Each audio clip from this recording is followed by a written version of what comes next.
என் பேர் வளர்மதி. எம்ஆர்பி நகரில் இருக்கிறேன். வருஷமானால் மழை பெஞ்சால் இப்படி தான் நிற்கிது. நாங்கள் வந்து உள்ளே தண்ணி போயின்னு பிரிச்சு எல்லாம் வாஷிங் மிஷின் எல்லாம் வேஸ்ட்டாக போகுது வருஷம். ஆனால் யாரும் கண்டுக்கிறது இல்லை. நாங்கள் இதுமாதிரி தான் தண்ணியில் தான் லோல் போடுறோம். வருஷம் முன்னூற்றி வடிகாலெலாம் கட்டிக்கிறாங்க. ஒரு புரோஜனமில்லை. அதில் தண்ணி ஒரு பொட்டு தண்ணி போகல. ஆனால் வெயில் காலத்தில் மட்டும் காவா திறந்து கொசு மருந்து அடிக்கிறாங்க, தண்ணி போகல.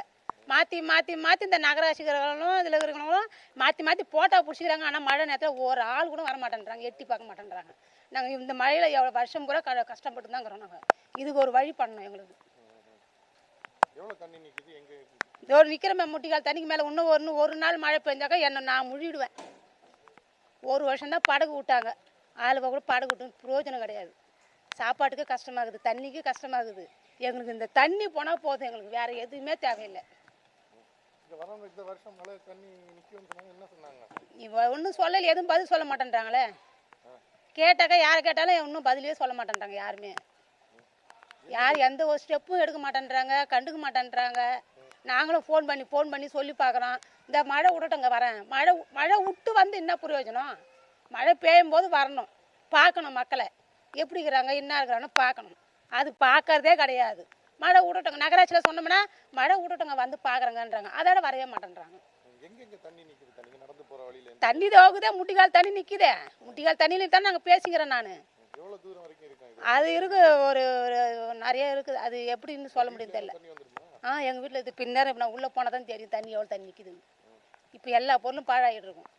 காலையில் போகும்போது மழை இல்லை தான், கொஞ்சம் கம்மியாக இருந்தது. இப்போ இதை போகிறேன், எவ்வளோ எத்தனை பொருள் வீணாக போச்சுன்னு தெரியல. சார், என்னுடைய பேர் வந்து கண்ணன் சார். நான் ஒரு வழக்கறிஞர். நான் இந்த ஊரில் ஒரு 40 வருஷமாக இருக்கும் சரிங்களா. ஆனால் வந்து மணலி புதுநகர் ஒரு 40 வருஷமாக இருக்கும். இப்போது இதுக்கு முன்னாடி தண்ணி வெள்ளமெல்லாம் வந்தது, இல்லைன்னு சொல்ல வரல. இப்போது மழைநீர் வடிகால் கால்வாய் கட்டினாங்க, 4000 கோடியில் கட்டினாங்கன்னு சொல்கிறாங்க. ஆனால் இப்போ பாருங்கள், மழைநீர் வடிகால் கால்வாய் கட்டியிருந்தோம் ஒரு பிரயோஜனம் கிடையாது. ஏன்னா தண்ணி போகவே இல்லை.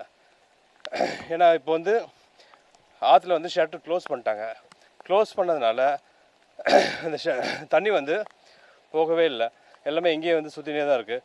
ஒரு இடத்துல தண்ணி ஏறுது, ஒரு இடத்துல தண்ணி இறங்குது. காரணம்னா ஒரு இடத்துல மழை பெஞ்சு அந்த மழைநீர் வடிகால் கால்வாய் வழியாக வெளியே வந்துடுது. ஸோ எல்லா இடத்துலையும் பரவாயில்ல தண்ணி போயிடுது. ஏன்னா ஆற்றுல வந்து தண்ணி லெவல் வந்து இன்க்ரீஸ் ஆகுறதுனால இங்கே ஷட்டர் க்ளோஸ் பண்ணிட்டாங்க சார். இன்னும் இந்த தண்ணி அங்கே போக முடியாது, அந்த தண்ணி இங்கே உள்ளே வந்துருப்போம் சொல்லிட்டு க்ளோஸ் பண்ணியிருக்காங்க சார். குசசலையாறு சார். ஏன்னா ஒரு 3 ஷட்டர் இருக்குது மணலி புதுநகரில். அந்த 3 ஷட்டருமே வந்து க்ளோஸ் பண்ணி தான் இருக்காங்க.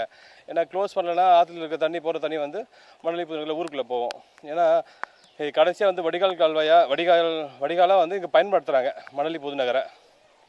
குசசலையாறு வந்து கடைசியாக வந்து முடிகிற இடம் பார்த்திங்கன்னா நம்ம மணலி புதுநகர் எண்ணூர் முகத்துவாரம் தான் சரிங்களா.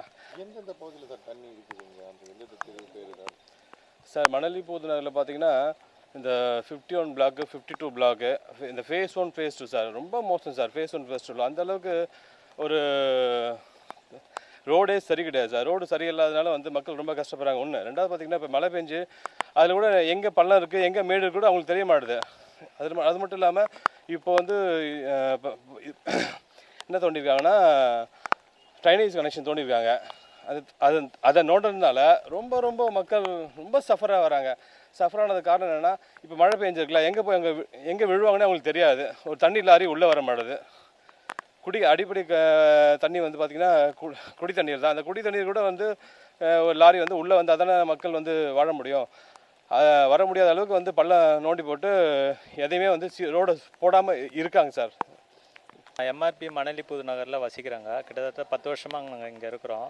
இந்த பக்கத்து வீட்டில் கூட இந்த மழை இந்த ப்ராப்ளம் வந்து எப்படின்னா வருஷம் இந்த மாதிரி நாங்கள் சந்திக்க வேண்டியது சூழ்நிலை இருக்குது. அட்லீஸ்ட் 2 வருஷத்துக்கு ஒரு வாட்டியாவது இந்த சூழ்நிலையை நாங்கள் ஃபேஸ் பண்ண வேண்டியது இருக்குது. இதனால் பாம்பு கடி, பல நச்சு பொருட்கள்லாம் அதையும் ஃபேஸ் பண்ண வேண்டியது. வீட்டுக்குள்ளேயும் தண்ணி வந்துடுது.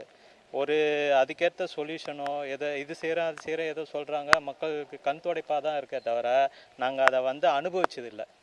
இதோட காங்கிரீட் காவா இந்த இதெல்லாம் காங்கிரீட் காவா போட்டுக்கிட்டு தாங்க. அதுக்காக நாங்களும் துட்டு செலவழித்தோம், ஏதோ பண்ணோம். ஆனால் அந்த காங்கிரீட் காவா போட்டதுக்கு உண்டான லாபத்தை நாங்கள் அனுபவிக்கலை. நாங்கன்றது ஒட்டுமொத்த பொதுமக்களும் அனுபவிக்கலை. இப்போ நேற்று கூட 2 நாள் முன்னாடி இந்த பக்கத்து வீட்டில் ஒரு அம்மா, வயசான அம்மா தான், இந்த ட்ரைனேஜ் அந்த நீட்டு தண்ணி போகிற அந்த இது இந்த காங்கிரீட்டாவுக்கு கனெக்ஷன் கொடுத்துருந்தாங்க. அது எதுக்குன்னா இந்த மாதிரி வடிகாலுக்காக தான் அது யூஸ் ஆகுதுன்னு கொடுத்தாங்க. ஆக்சுவலாக அது 100க்கு 1% கூட பயனளிக்கலை.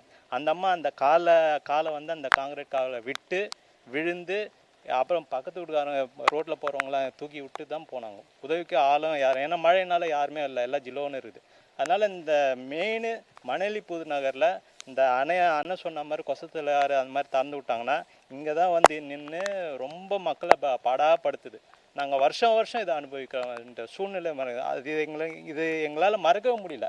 மணலி புதுநகர்னாவே ஐயோ இதுவா, இது வெள்ளம் தேங்குற இடம் அப்படின்ட்டு ஏரியாவே, பவர்ஃபுல் ஏரியாவே நாசமாக பேர் போயிடுது, கெட்ட பேர் தான் வருது அதனால் வந்து உங்களால் முடிஞ்சது இது எதாவது செய்ய முடியுமான்னு ஆழ்ந்த மனசோட கேட்க நாங்களே வீடை விட்டு காலி பண்ணிட்டு போகிற இந்த சூழ்நிலைக்கு தள்ளப்படுறோம். ரொம்ப பசங்க படிப்பு ஒரு பக்கம் இருந்தாலும் இதெல்லாம் அனுபவிச்சா அவங்க எதிர்காலம் என்ன ஆகும்? கடைசியில் மணலி புதுநகருடைய வாழ்வாதாரம் ஒரு பக்கம் இருந்தாலும் வேல்யூவேஷன் ரொம்ப டவுன் ஆகிடுது.